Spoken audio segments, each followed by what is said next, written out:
Today we have with us Ms. Santoshi Rana. She is the founder of Behind Social Venture, which focuses on individuals above the age of 50 to ensure that their potential, aspirations and experience do not go to waste. Hello ma'am. Hi. How are you? Good, thank you. So how did you decide to pursue the career that you're working in today? I mean, what was your motivation? It's actually not being a straight path. So like someone says, if you have a goal, then you have to take whatever path it leads you to. So before starting Bihani, I was actually involved in the corporate sector for quite some time. But my dream was always to do something on my own and also involved in the social side of things. So while I was studying as well, I used to volunteer for organizations side by side.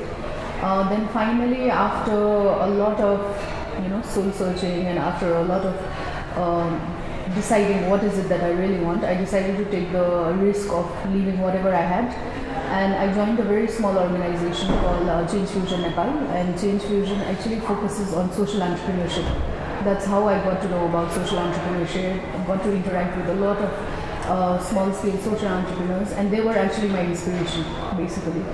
So after Change Fusion, I then decided that if many of the inspiring entrepreneurs that I came across could do it on their own, then I could also do it on it, and I started this.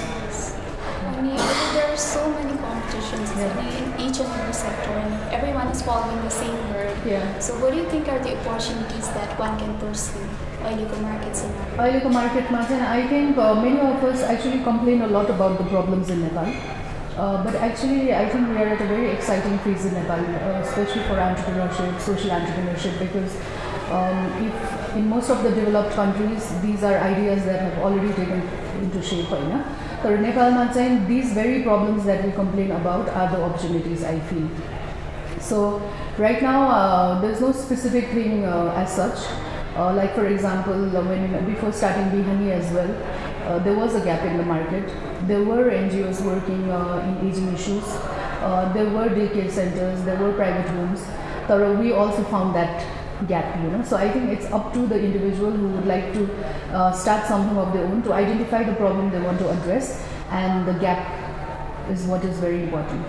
So, how was the experience in NMS? Experience in NMS? How did you Today? It was a great experience, and I'm actually quite surprised in the sense that usually in Nepal things don't really happen in a professional way, but I got to know that it's all student-led. So I think that itself is a very big achievement, for a group of students to actually do something so big, and that too in such a professional and organized manner. I think that's a great start. So I think our country does have some future. So it was beyond your expectation? It was definitely beyond my expectation, and it was a very well thought out, well designed event. And also, thanks to NMS, I also got to meet a lot of other distinguished, entrepreneurs, social entrepreneurs, and people who are already experienced in this field. So it was also a learning ground for us.